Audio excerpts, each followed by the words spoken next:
बच्चों शुरू करते हैं हम सॉल्यूशन का आज की क्लास, सॉल्यूशन की क्लास, राइट। तो लास्ट क्लास में हम लोगों ने कंसंट्रेशन टर्म्स को देख लिया था बच्चों, हर टाइप के कंसंट्रेशन टर्म को देखा था। और आई होप कि आपने लास्ट वाली वीडियो जरूर देखी होगी। उसमें मैंने आपको वॉल्यूम स्ट्रेंथ ऑफ H2O2 बताया था और स्ट्रेंथ भी बताया था क्या होता है, और H2O2 क्यों मिलाते हैं किसी सॉल्यूशन में वो भी बताया था, है ना।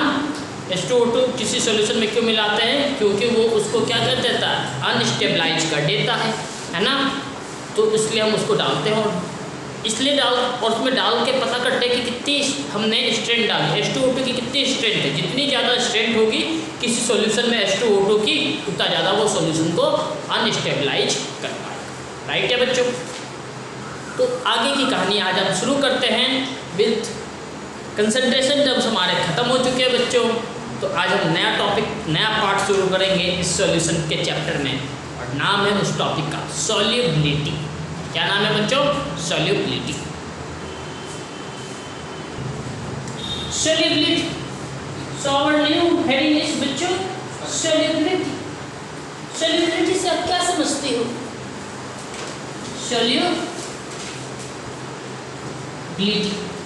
सॉल्युबिलिटी से आप क्या समझते हो बच्चों? सॉल्युबिलिटी से आप क्या समझते हो? सॉल्युबिलिटी क्या होता है? किसी भी सॉल्यूशन का सॉल्युबिलिटी क्या? The maximum amount of solute that can be dissolve in a solvent is called solubility. जो मैक्सिमम अमाउंट ऑफ सॉल्यूट किसी सॉल्वेंट में मैं डाल सकता हूँ वो उसको हम क्या कहते हैं? सॉल्युबिलिटी कहते हैं। अरे बात समझ में? जैसे मान लो आप 1 लीटर पानी में कितने किलो चीनी मिला सकते हो? कितने किलो?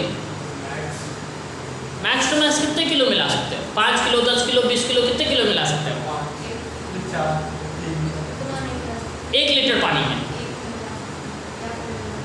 मैक्स टू मैक्स अगर उसकी औकात होगी तो मान लो आपने मिला दिया 1 किलो चीनी, उससे ज़्यादा नहीं मिला पाओगे, भूलेगा ही नहीं, है ना।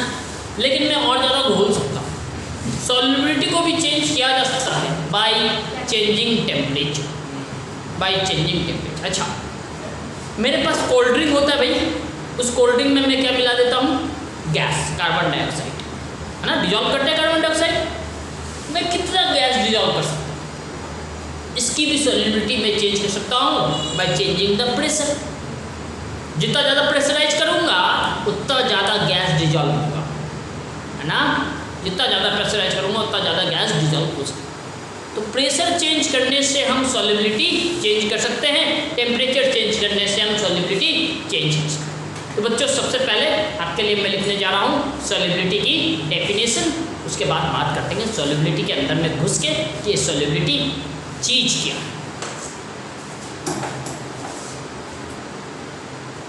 बच्चों देखो मैंने क्या लिखा, the maximum amount of solute that can be dissolve. एक बात बताओ, हमें कैलकुलेट भी करना है सॉल्युबिलिटी कितनी है, तो हमें क्या करते हैं, हमें एक चीज़ को फिक्स करना, हमेशा याद रखना, जब भी हमें किसी चीज़ को कैलकुलेट करना होता है तो एक चीज़ आपकी फिक्स होनी चाहिए।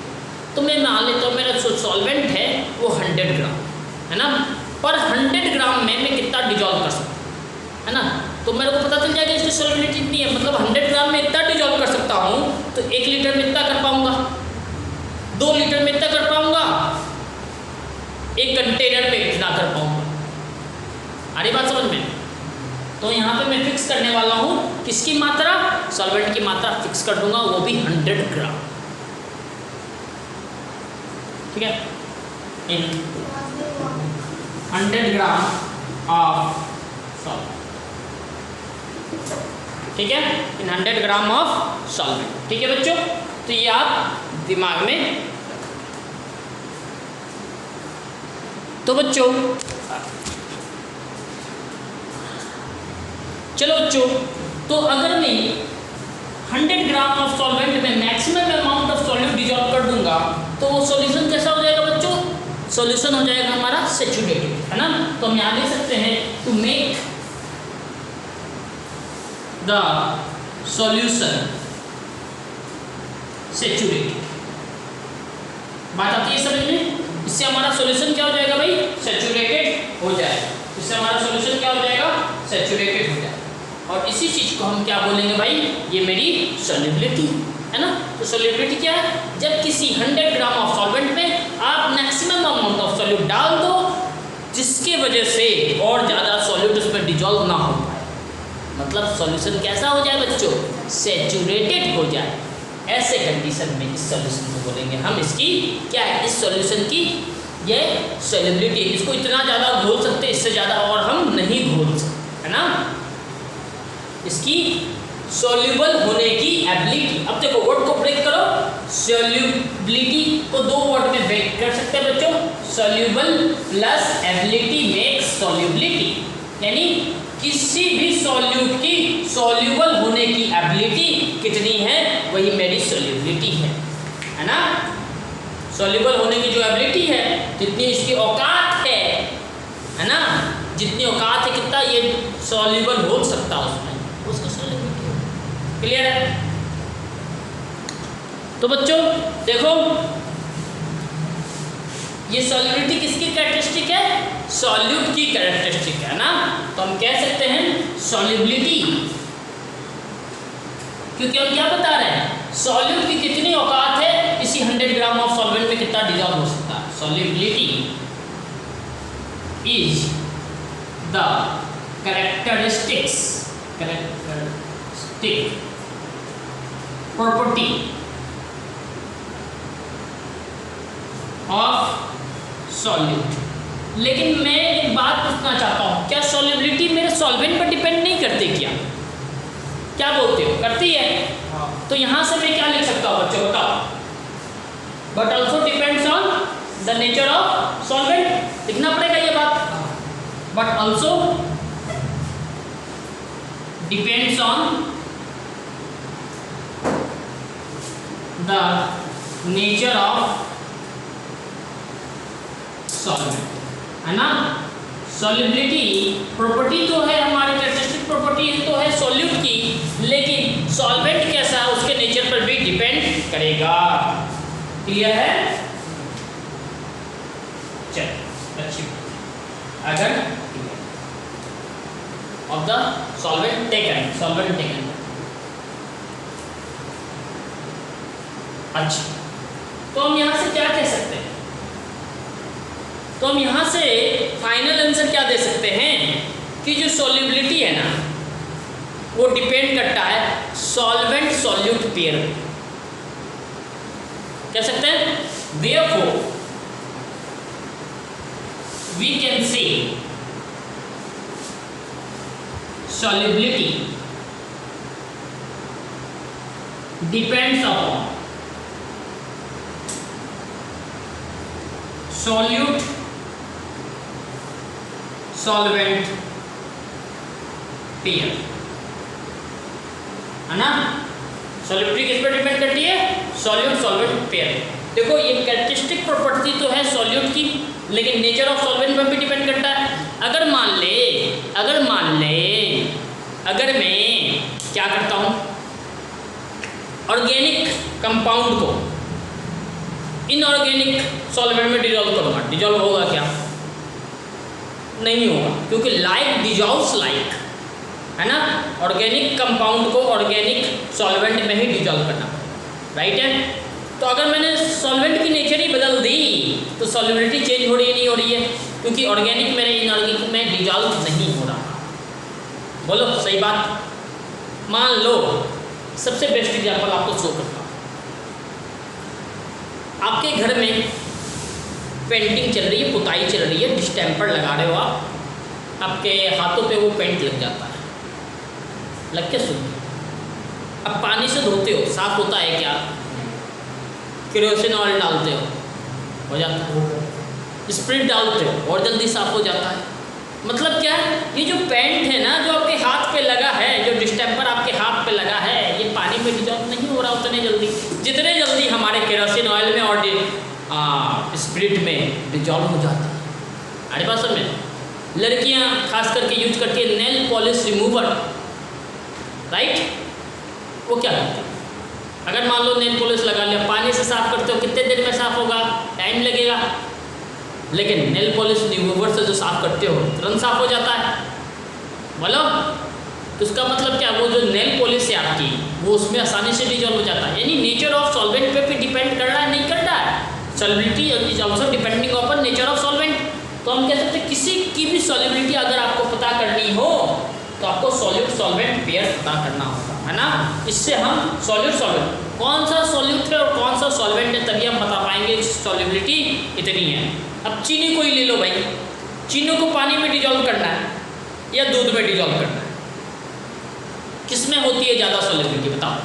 दूध में ज़्यादा डिजॉल्व होता है या पानी में? पानी में। तो इसका मतलब क्या है कि पानी में चीनी की सॉल्युबिलिटी ज़्यादा हो गई, दूध में क्या हो गई, कम हो गई, है ना। तो नेचर ऑफ सॉल्वेंट देखो, एक था दूध एक था पानी, चेंज हो गया इस तरह से। तो सॉल्वेंट पे भी हमारी सॉल्युबिलिटी डिपेंड करती है। क्लियर है? तो just pause the video and note it down in your notebook.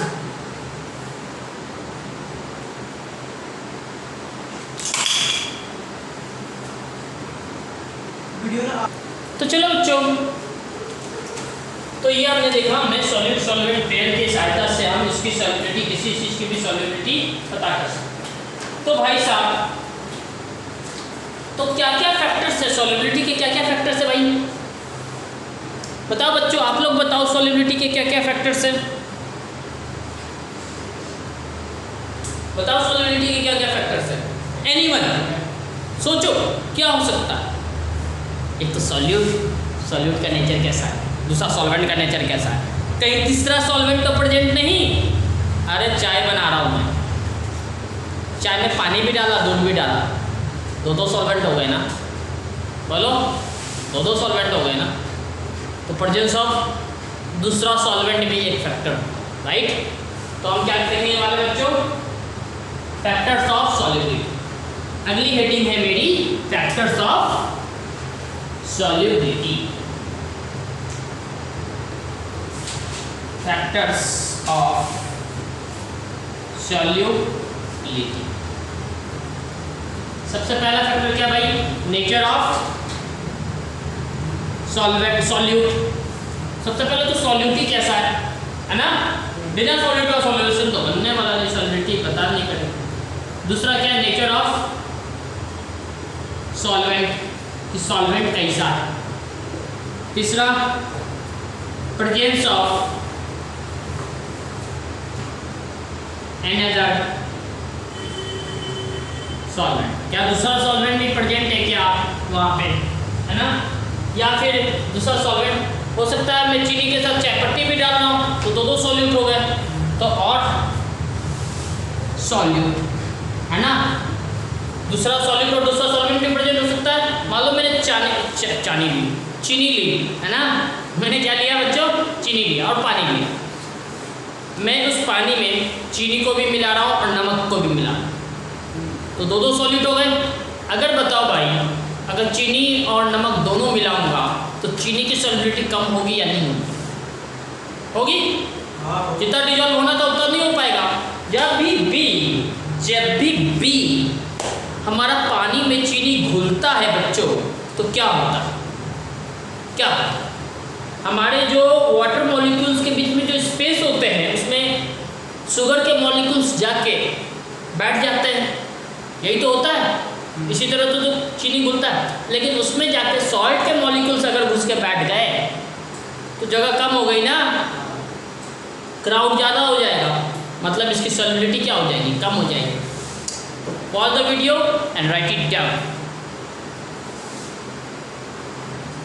बच्चों और क्या फैक्टर्स हो सकते हैं सॉल्युबिलिटी के? 3 फैक्टर्स तो हमने देखे, nature of solute, nature of solvent और nature of presence of any other solvent और क्या बताया था मैंने, टेम्परेचर भी इफेक्ट करता है ना। Fourth one is temperature. तो बच्चों फोर्थ वन क्या है, टेम्परेचर। तो हम क्या लिखेंगे, इफेक्ट ऑफ टेम्परेचर।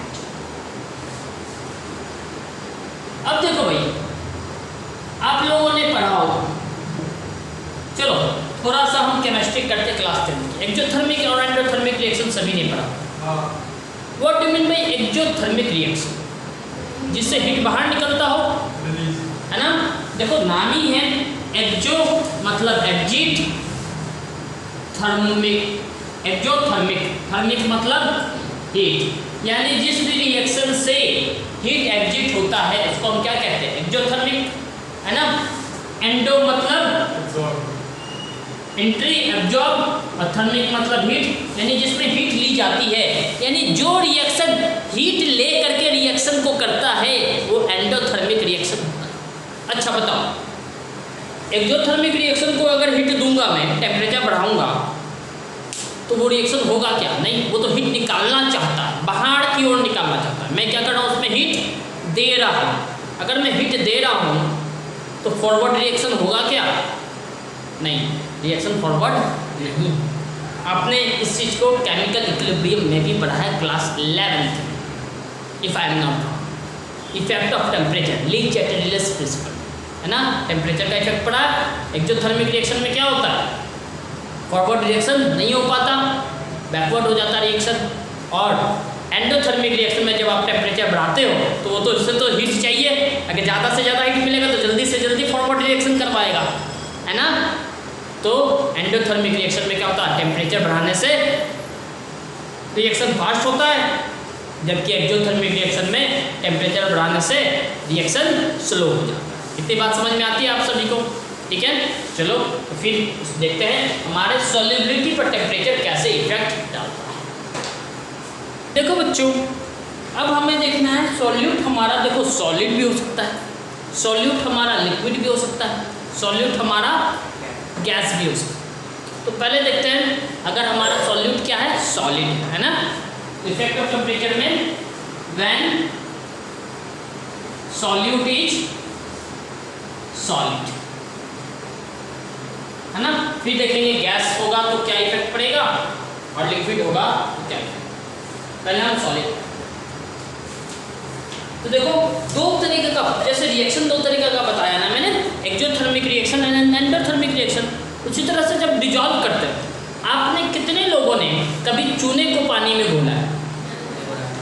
चूने को जब पानी में घोलते हैं तो गिलास कैसा हो जाता है, गर्म, मतलब एक्जोथर्मिक प्रोसेस है, हीट रिलीज होती है। कितने लोगों ने अमोनिया को पानी में घोला है?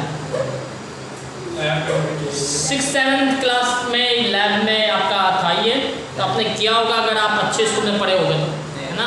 तो अमोनिया को जैसे पानी में घोलते तो बिगड़ कैसा हो जाता है, ठंडा, मतलब ये कैसा है, endothermic.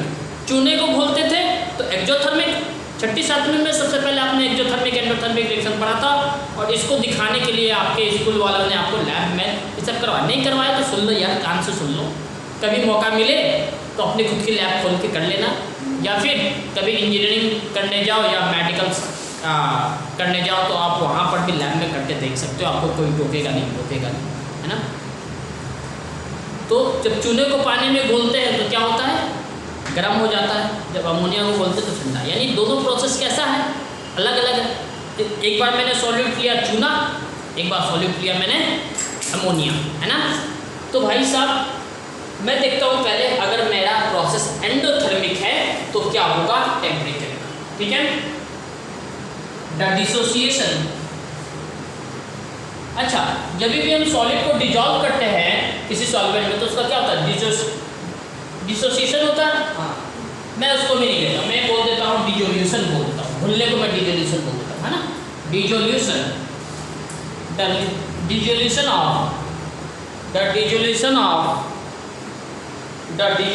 of solid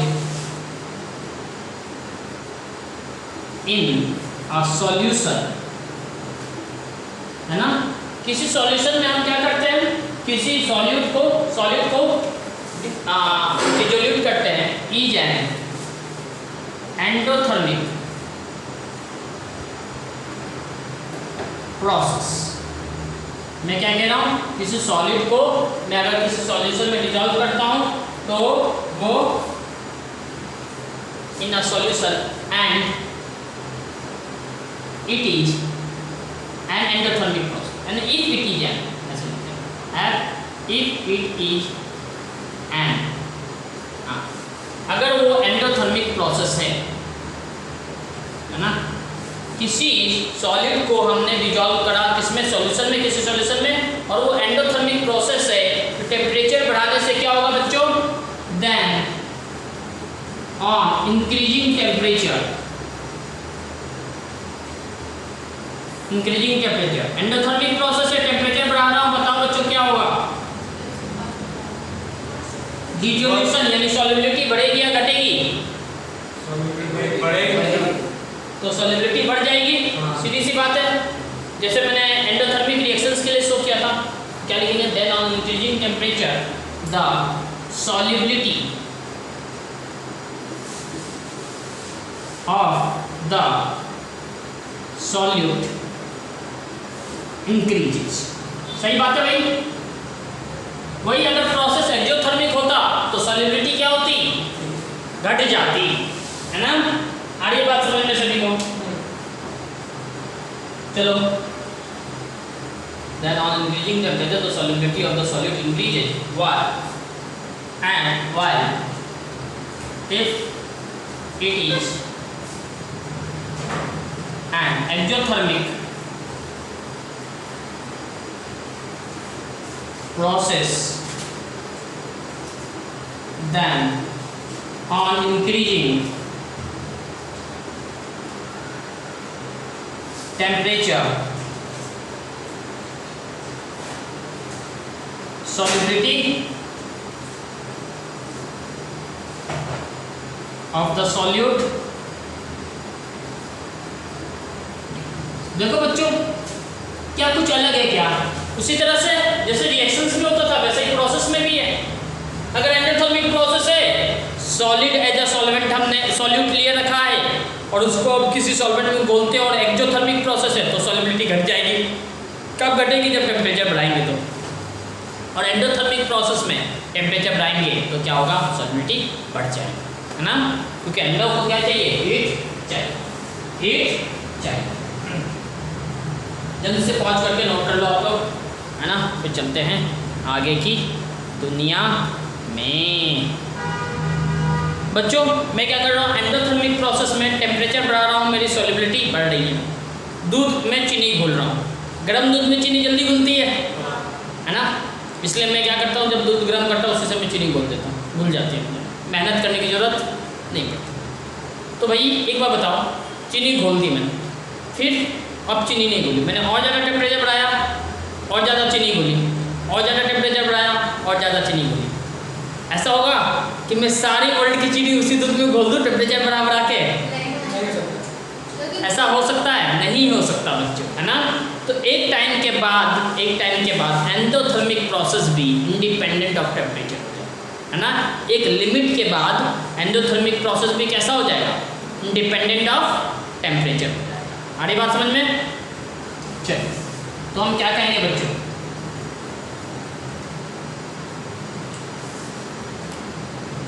In an endothermic process,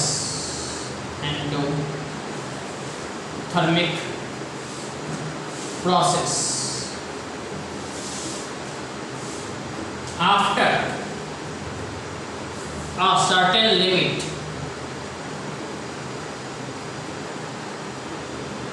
of increasing temperature, after a certain limit of increased temperature,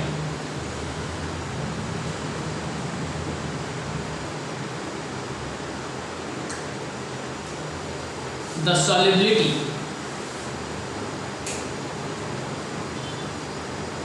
of the solute is independent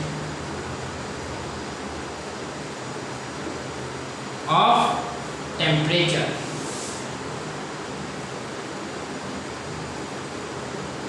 है ना? Thus after a limit on increasing temperature,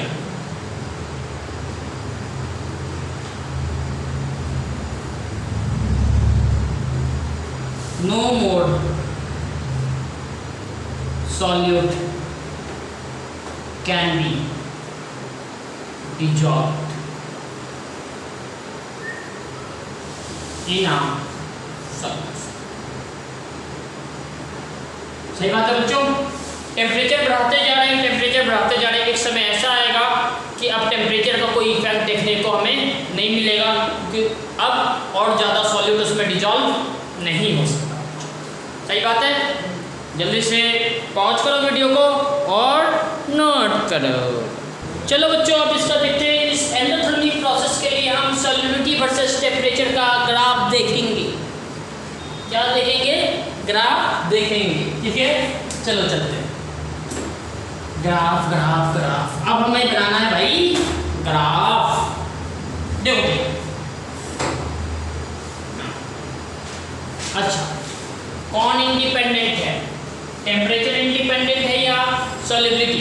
कौन डिपेंड कर रहा है? Solubility depends on temperature. तो temperature independent है, temperature को हम लिखेंगे वाई एक्सिस में, एक्स एक्सिस में सॉरी, और सॉल्युबिलिटी को कहाँ रखेंगे?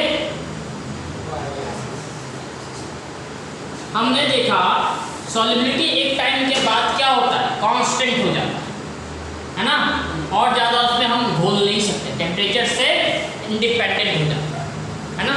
अच्छा, टेम्परेचर से इंडिपेंडेंट मतलब शुरुआत से ही कुछ ना कुछ घुल रहा था, हम टेम्परेचर बढ़ा रहे थे, टेम्परेचर बढ़ा रहे थे, सॉल्युबिलिटी भी बढ़ रही थी, बढ़ रही थी, बढ़ रही थी, और एक टाइम आके सॉल्युबिलिटी क्या हो गई भाई? कांस्टेंट। सॉल्युबिलिटी बढ़ रही है, टेम्परेचर बढ़ रहा है, सॉल्युबिलिटी बढ़ रही है, टेम्परेचर बढ़ रहा है, एक टाइम आके टेम्परेचर बढ़ रहा है लेकिन सॉल्युबिलिटी कांस्टेंट है। आड़ी बात समझ में? कैसे ग्राफ बनाते हैं भाई? ऐसे। अगर जो बच्चे ऐसे सोच रहे थे, जो बच्चे ऐसे सोच रहे थे ऐसे, ए कांस्टेंट कैसे कर पाओगे यार? यहाँ सॉल्युबिलिटी बढ़ा रहे हो फिर घटा रहे हो, वो ऐसा नहीं समझा है ना। अगर आप ऐसे भी बनाओ तो कांस्टेंट काम करता है, कांस्टेंट करने के लिए फिर तो ये घुमाना पड़ेगा, इसलिए आप ऐसे नहीं कर सकते, है ना। सॉल्युबिलिटी पहले बढ़ रही है, बढ़ रही है, बढ़ रही है, फिर कांस्टेंट, डायरेक्टली प्रोपोर्शनल ना। आई बात समझ में बच्चों?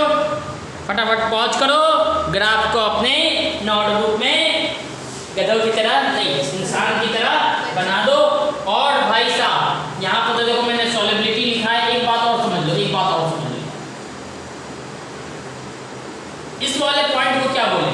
यहाँ पे सॉल्युबिलिटी क्या हो चुकी है? मैक्सिमम हो चुका है ना। यहाँ पे सॉल्युबिलिटी क्या हो चुकी है? मैक्सिमम। यहाँ पे क्या लिखेंगे? सॉल्युबिलिटी को मैं लिख देता हूँ एस, है ना। यहाँ क्या लिखूंगा? S max. ये पॉइंट क्या मेरा? मैक्सिमम सॉल्युबिलिटी, इससे ज्यादा सॉल्युबिलिटी आई कांट अचीव। तो एक चीज मैंने यहाँ पे छोड़ दिया, सॉल्युबिलिटी हम किसके देख रहे हैं? कौन से सॉल्यूट की? सॉलिड सॉल्यूट की, है ना। यहाँ पे लिख लिया सॉलिड। अब बच्चों अगर मान लो एक्सोथर्मिक प्रोसेस के लिए आपको ग्राफ बनाना होता तो कैसे बनाना? वैसे तो हम एक्सोथर्मिक प्रोसेस को कंसीडर नहीं करते हैं, आपके बोर्ड में तो पूछा भी नहीं जाएगा एक्सोथर्मिक प्रोसेस का, एंडोथर्मिक प्रोसेस पूछा जाएगा, मेंस में भी आपसे एंडोथर्मिक प्रोसेस पूछा जाएगा, नीट में भी आपसे एंडोथर्मिक प्रोसेस पूछा जाएगा। प्रॉब्लम आती है हमारे एडवांस में, है ना, खुजली करने की आदत है एडवांस की, वो आपको देखता है कि आपका कंसेप्ट कितना क्लियर। चलो तो फिर हम शुरू करते हैं एक्सोथर्मिक प्रोसेस, है ना। एक्सोथर्मिक प्रोसेस देखो भाई, पहले से मेरी कोई भी यहाँ पे सॉल्युबिलिटी थी, टेम्परेचर बढ़ा रहे हैं सॉल्युबिलिटी घट रही है, टेम्परेचर बढ़ा रहे हैं सॉल्युबिलिटी घट रही है, घट रही है। लेकिन एक टाइम ऐसा आएगा जब ये सीधा ऐसे चलता चला जाएगा, टेम्परेचर बढ़ाने से सॉल्युबिलिटी बहुत ज़्यादा कम हो जाएगी, लेकिन कुछ ना कुछ सॉल्युबिलिटी, है ना, कुछ ना कुछ घुलन, है ना। मतलब क्या है, ये हमारी सॉल्युबिलिटी भी एक टाइम पे आके कांस्टेंट हो जाएगी। टेम्परेचर बहुत ज़्यादा बढ़ा दिया तो और ज़्यादा हम नहीं घोल सकते हैं, है ना, लेकिन एकदम से सॉल्युबिलिटी जीरो हो जाए ऐसा नहीं, है ना, नियरली इक्वल टू जीरो। सीधी सी बात है। एक्सोथर्मिक एंडोथर्मिक में बढ़ा था कि हमने बढ़ रहा है, सॉल्युबिलिटी बढ़ रहा है, इसमें डिक्रीज हो रहा है, एक टाइम आएगा जब इसकी सॉल्युबिलिटी कांस्टेंट हो जाएगी, हो गई कांस्टेंट, कोई दिमाग ही नहीं लगाना था, है ना। अब बच्चे शुरू करते हैं हम solubility of gas. Solubility of gas, हमने सॉलिड देख लिया था भाई, अब हम गैस की सॉल्युबिलिटी। तो भाई साहब एक बात बताना, गैस को घोल रहे है ना? क्या टेम्परेचर का कोई इफेक्ट होता है गैस? हाँ होता है। अच्छा, अगर किसी गैस को अगर हम डिजॉल्व कर रहे हैं, किसी गैस को अगर हम डिजॉल्व कर रहे हैं भाई, किस में? सॉल्वेंट में, लिक्विड में, किसी में भी, तो प्रोसेस कैसा होता है? एंडोथर्मिक या एक्सोथर्मिक? हीट रिलीज होती है हमेशा। जब भी आप गैस को डिजॉल्व करोगे किसी सॉल्वेंट में तो आपकी हीट क्या होगी? रिलीज होगी। यानी dissolution of gas in a solvent is a exothermic process, है ना? Dissolution of gas in a solvent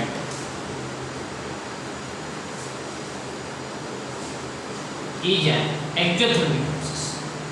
और एक्सोथर्मिक प्रोसेस में हमने पढ़ा भाई क्या होता है?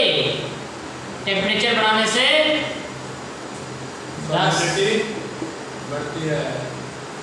सॉल्युबिलिटी बढ़ती है। Thus on increasing temperature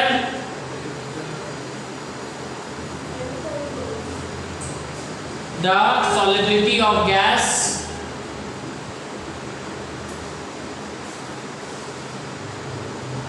decreases.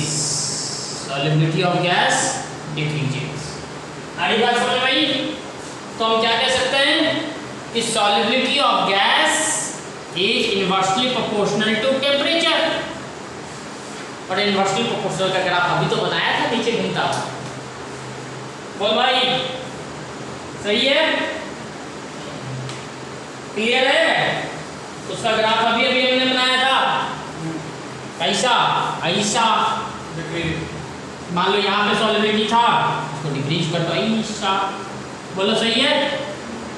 और ये क्लियर है? ये क्या था? मेरा सॉल्युबिलिटी है और ये मेरा टेम्परेचर है।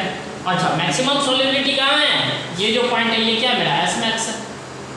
बोलो, टेम्परेचर बढ़ाने से सॉल्युबिलिटी घट रही है। अभी अभी ये ग्राफ दिखाया था ना। अब ये वाला ग्राफ गैस के लिए तो मेंस में भी है, बोर्ड में भी है, नीट में भी है, एडवांस में, सब जगह नोट करो। थोड़ा सा नहीं दिख रहा बच्चे आपको? 1 मिनट। अब दिख रहा है सभी को? चलो अब नोट करो बच्चों। अब हम देखेंगे इफेक्ट ऑफ टेम्परेचर। देख लिया सॉलिड और गैस, है ना? हमें सॉलिड और गैस ही देखना, दो ही चीज़ देखनी, है ना? लिक्विड का बाद में देखेंगे क्या, लिक्विड का तो हमने कंसंट्रेशन। तो अब हम करने वाले बच्चों इफेक्ट ऑफ प्रेशर, है ना? क्या करने वाले हैं? पांचवा इफेक्ट क्या है? पांचवा है इफेक्ट ऑफ प्रेशर। तो हम देखने वाले हैं effect of pressure on solid. Effect of pressure on solid. सबसे पहले तो इफ सॉल्यूट इज क्या बच्चों? सॉलिड। सॉलिड इज कंप्रेसिबल और इनकंप्रेसिबल? इनकंप्रेसिबल। सॉलिड को कंप्रेस कर सकते हैं क्या? तो प्रेशर का कोई इफेक्ट लगेगा क्या? नहीं। बोलो। नहीं लगेगा। तो हम क्या कहेंगे? The dissolution of solid in a solution is independent of pressure. The dissolution of solid in a solution is independent of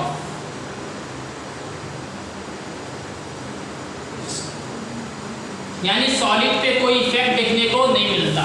solid पे कोई इफेक्ट देखने को नहीं मिलता, है ना? किस पे इफेक्ट मिलेगा? तो दूसरा हम तुरंत ही ले लेते हैं बच्चों। इफ सॉल्यूट इज गैस, और पता ही है गैस इज कंप्रेसिबल। जितना ज़्यादा गैस को कंप्रेस करेंगे, यानी जितना ज़्यादा प्रेशर डालेंगे उतना ही ज़्यादा गैस डिजॉल्व होता जाएगा। बोलो, सही बात है? आप घर में भी यूज करते हो वही लिक्विफाइड पेट्रोलियम गैस, है ना? वो भी आप अपने ऑटो में यूज करते हो सीएनजी, विकास, कंप्रेस्ड नेचुरल गैस। करते हो वो आपका गैस प्रेशर पे डिजॉल्व हो जाता है, राइट। तो गैस पे तो इफेक्ट देखने को मिलता है। अगर हम प्रेशर बढ़ाएंगे तो सॉलिबिलिटी क्या होगी गैस की? इंक्रीज होगी। The solubility of gas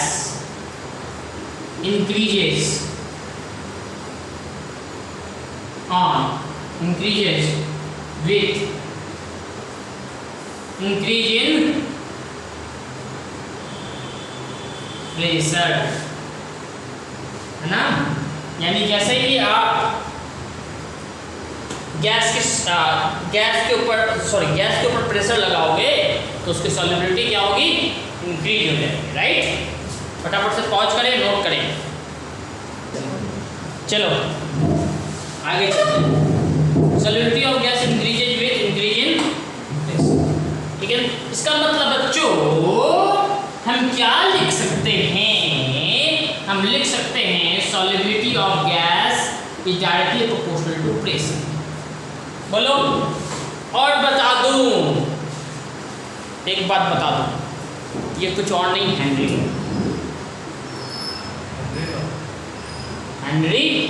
law. कुछ लोग इसको हेनरिज लॉ भी कहते हैं, है ना। कुछ लोग इसको हेनरिज, मैं तो कहता हूँ हेनरी लॉ, है ना। अरे बात समझ में, हेनरी लॉ आता है। हाँ, तो हेनरी लॉ की स्टेटमेंट, हेनरी ने क्या स्टेटमेंट किया था वो जानना जरूरी है ना। चलो एक, हाँ, तो बच्चों देखो यहाँ पे मैंने आपके लिए लिख दिया है हेनरी लॉ क्या है। हेनरी लॉ क्या है भाई? Henry law, the partial pressure of a gas, the partial pressure of a gas is directly proportional to its mole fraction in the solution. मतलब समझ में नहीं आया होगा आपको, मतलब सीधा सा है भाई।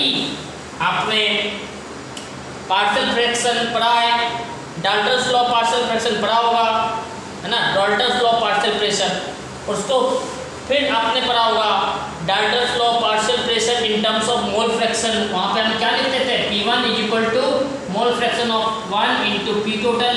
याद होगा आपको, स्टेट्स ऑफ मैटर में भी पढ़ा है, और यही चीज़ आपने केमिकल इक्विलिब्रियम में भी पढ़ा है।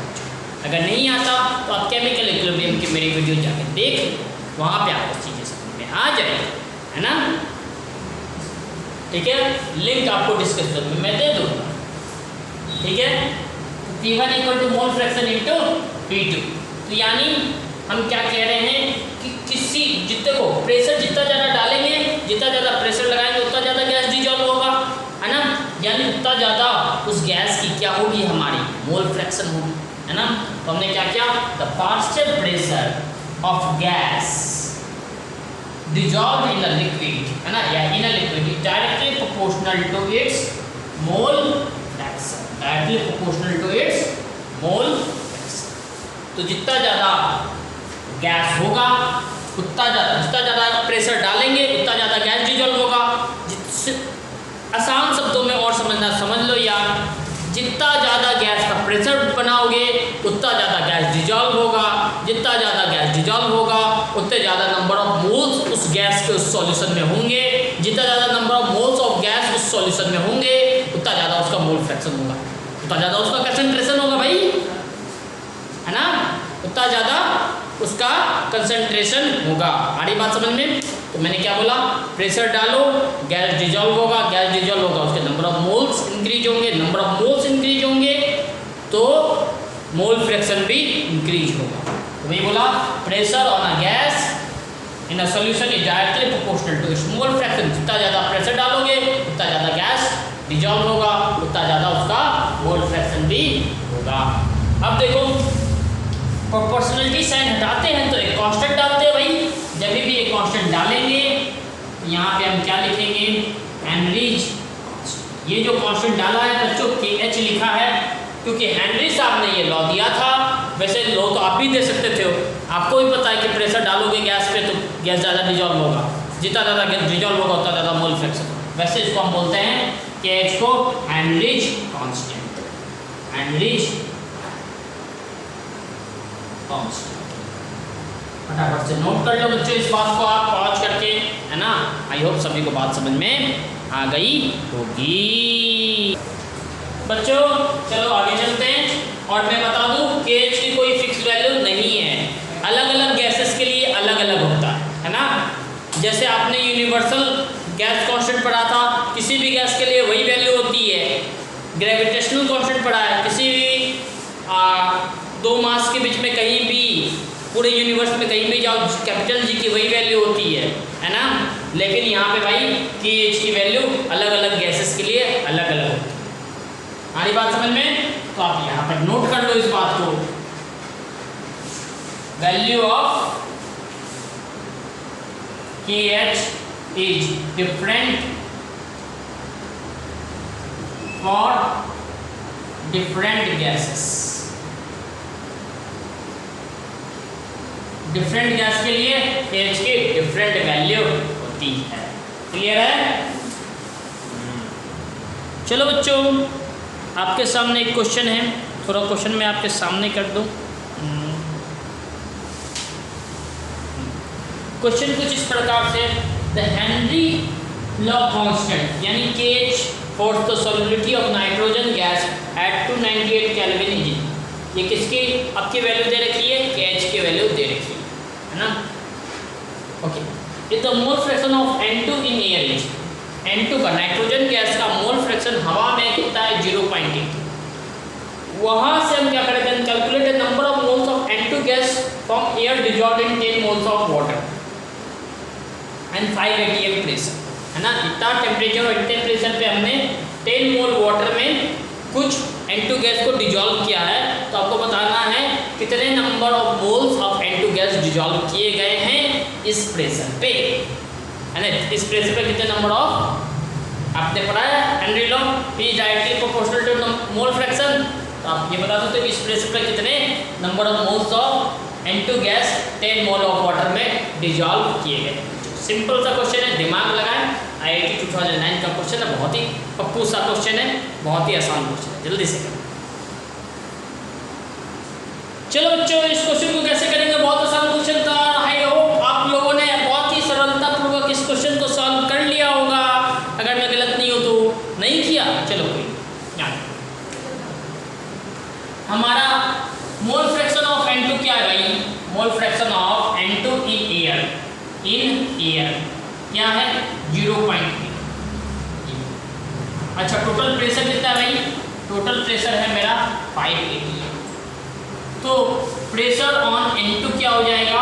5 इंटू 0.8 बोले तो 4 atm, है ना। एटमॉस्फेरिक प्रेशर है ये, atm नहीं है आपका पैसा, है ना। तो इस तरह से निकाल सकते हैं क्योंकि हमने पढ़ा है प्रेशर, पार्शियल प्रेशर क्या होता है? Partial pressure is mole fraction into PT total pressure. यहाँ से हमने पार्शियल प्रेशर ऑन N2 निकाल लिया। अच्छा हमें सबसे पहले पार्शियल प्रेशर चाहिए था और हेनरी लॉ के अकॉर्डिंग टू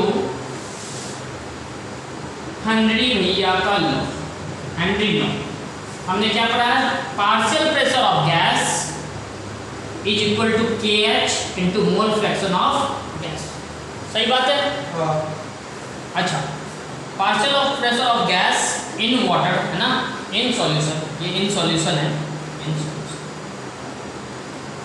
ये कितना भाई?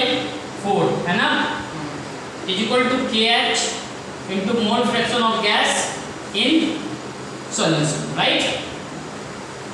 हमें ये चाहिए तो हम इसको कैसे कर सकते हैं? 4/KH is equal to mole fraction of gas in solution आ जाएगा।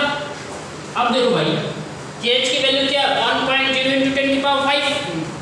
Just put it in the formula. देखो मैं यहाँ पे लिख रहा हूँ, यहाँ पर लिख सकता हूँ, देखो 4।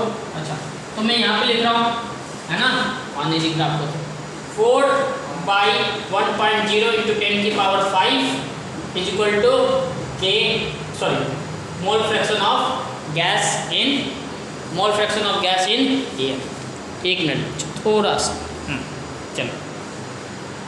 ओके मोल फ्रैक्शन क्या होता है बच्चों? Number of moles by total number of moles, है ना।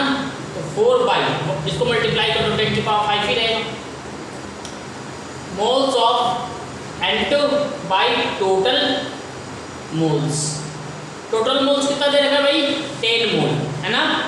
10 मोल दे रखा है, तो यहाँ पे हम क्या लिखेंगे? 10, तो 4/10⁵ is equal to moles of N2 by 10 cut 10⁴, तो number of moles of N2 is equal to 4 × 10⁻⁻⁴। इतने मोल्स हो जाएंगे किसके? N2 के 10 मोल वाटर सॉल्यूशन में। आई बात समझ में? तो बहुत ही आसान क्वेश्चन था। देखो एडवांस कोई टफ क्वेश्चन नहीं पूछता, एडवांस ये दिखता है आपको आता है या नहीं आता। आपको आ गया मतलब आपको आ गया। पॉज करके नोट कर लो। चलो बच्चों, तो आपने ये चीज़ समझ ली है, सारी चीज़ सीख ली, ये क्वेश्चन आपके समझ में आ गया। तो अब हमें शुरू करना है। देखो राउट फ्लो आप कहोगे, राउट फ्लो को मैं पढ़ाऊंगा आपको कॉलिगेटिव प्रॉपर्टीज के। तो हमारी अगली हेडिंग है बच्चों को कॉलिगेटिव प्रॉपर्टीज, है ना? हमारी अगली हेडिंग क्या है भाई? कॉलिगेटिव प्रॉपर्टीज हमारी अगली है। तो जल्दी से आप लिखो हेडिंग अपने अपने नोटबुक में, कॉलिगेटिव प्रॉपर्टीज।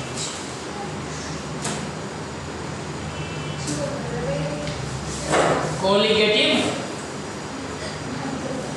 प्रॉपर्टी। देखो इसी के अंदर मैं आपको राउट फ्लो भी बता दूंगा, पॉजिटिव डिविजन नेगेटिव सब इसी में, है ना? ये ज़्यादा बेहतर है ना कॉलिगेटिव। अब कॉलिगेटिव प्रॉपर्टीज होता क्या है? कॉलिगेटिव प्रॉपर्टीज देखो, कॉलिगेटिव जो वर्ड है एक लैटिन वर्ड कॉलिगैर से डिराइव है ना, जिसका मतलब होता है क्या? पार्टिकल्स, सॉल्यूट, यानी सॉल्यूट की साइज पर, सॉल्यूट पर हमारा डिपेंड है ना, तो हम कहते हैं कॉलिगेटिव। यानी हम ये भी कह सकते हैं कि जितने नंबर ऑफ सॉल्यूट्स होंगे, जितने नंबर ऑफ पार्टिकल्स होंगे किसी भी सॉल्यूशन पे, उस पर हमारी क्या होगी? चीज़ें डिपेंड। क्या होगा इसका डेफिनेशन? चलो डेफिनेशन पहले लिखता हूँ मैं, फिर आपको मैं बताऊँ। बच्चों देखो कॉलिगेटिव प्रॉपर्टीज क्या होता है? कॉलिगेटिव प्रॉपर्टी वो प्रॉपर्टीज होती है जो number of particles of solute पर डिपेंड है। जो number of particles of solute पर डिपेंड करती है जो प्रॉपर्टी, उसको हम कहते हैं कॉलिगेटिव प्रॉपर्टी। देखो कॉलिगेटिव लैटिन वर्ड से डिराइव्ड है, जिसका नाम है कॉलिगैर। कॉलिगैर का मतलब ही होता है पार्टिकल, नंबर ऑफ पार्टिकल्स, है ना? यानी जो property number of particles of solute पर डिपेंड करेगी कि मेरे number of particles of solute कितने हैं, 10 है, 20 है, 100 है, कितने हैं, है ना? उस पर डिपेंड करती है क्या? हमारी उसकी सॉल्यूशन की एबिलिटी, सॉल्युबिलिटी वगैरह सब कुछ उस पर डिपेंड करती है। ऐसी प्रॉपर्टी को हम क्या बोलते हैं? Colligative property. देखो ये 4 प्रकार के होते हैं, 4 प्रकार के होते हैं। कौन कौन से? सबसे पहला तो होता है relative loading of vapour pressure. हम देखेंगे बच्चों कैसे उसके वेपर प्रेशर में डिक्रीमेंट आए, क्या होता है, सारी चीजें, है ना? यानी वेपर प्रेशर में कुछ कमी आ जाती है, या फिर हम देखेंगे एलिवेशन इन बॉइलिंग पॉइंट। ठीक है, हम एलिवेशन एंड बॉइलिंग पॉइंट देखिए कब क्या मिलाएं, उसके बॉइलिंग पॉइंट पे क्या आ जाएगा? उछाल। जैसे एल्कोहल आपको पता है बच्चों, उसकी बॉइलिंग पॉइंट कितनी होती है? 78 डिग्री सेल्सियस होती है। लेकिन उसमें हम कुछ ऐसा मिला दें जिसके कारण उसकी बॉइलिंग पॉइंट क्या हो जाए? ज़्यादा हो जाए, बढ़ जाए। कुछ सॉलिड मिला देंगे तो उसकी बॉइलिंग पॉइंट देखेंगे कैसे हो, सारी चीज़ें को देखेंगे, है ना? अच्छा, डिप्रेशन इन फ्रीजिंग पॉइंट, यानी फ्रीजिंग पॉइंट को हम क्या कर देंगे? कम कर देंगे इन फ्रीजिंग पॉइंट। जैसे आप इसका सबसे अच्छा एग्जाम्पल जो है, जैसे गुल्फी होता है, गुल्फी खाए हो, गुल्फी में हम हल्का सा क्या मिला देते? नमक, तो वो जल्दी से क्या हो जाता है? जम जाता है ना? कुल्फी में आप हल्का सा नमक मिला दो, नमकीन सा, सॉल्टी सा लगता है। वो कुल्फी वाले क्या करते हैं, जो गुम के थोड़ा सा नमक डाल देते हैं, उससे जल्दी फ्रीज हो जाता है ना? डिप्रेशन इन फ्रीजिंग पॉइंट, यानी फ्रीजिंग पॉइंट को क्या कर देना भाई? कम कर देना, जल्दी फ्रीज कर देना, है ना? और चौथा बच्चों ऑस्मोटिक प्रेशर, है ना? ऑस्मोटिक प्रेशर आपने रिवर्स ऑस्मोसिस यानी आरओ का तो नाम सुना होगा, है ना? आरओ क्या? रिवर्स ऑस्मोसिस, ऑस्मोसिस का उल्टा रिवर्स ऑस्मोसिस। आरओ से हम क्या करते हैं? चीज़ें साफ करते हैं ना। देखेंगे ऑस्मोटिक प्रेशर में हम वो सारी चीज़ें देखेंगे। और ये भी देखेंगे बच्चों, जब एक स्कूबा डाइवर डाइविंग करता है, मतलब सी के अंदर, ओशन के अंदर, रिवर के अंदर में जब अंदर में गोता लगाता है तो उसके ऑक्सीजन सिलेंडर में हम ऑक्सीजन के साथ हीलियम गैस भी मिलाते हैं। क्यों मिलाते हैं ये भी देखिए, है ना। जब कोई मछली सलाइन वाटर में है, उसको अगर आप प्योर वाटर में रख दें तो क्या होगा? एक अंडा साफ पानी में डूब जाता है, सलाइन वाटर में तैरने लगता है। ऐसा क्यों होता है? वो सारा कारण हमें यहाँ से है ना।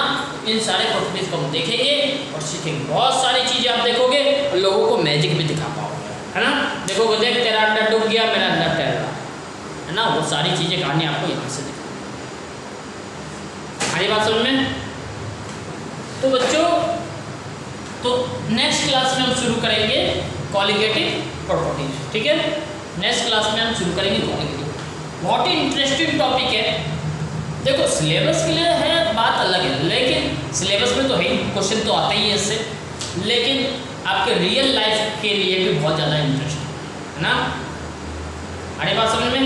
जब आप हाई एल्टीट्यूड पे जाते हो तो ऑक्सीजन की कमी हो जाती है।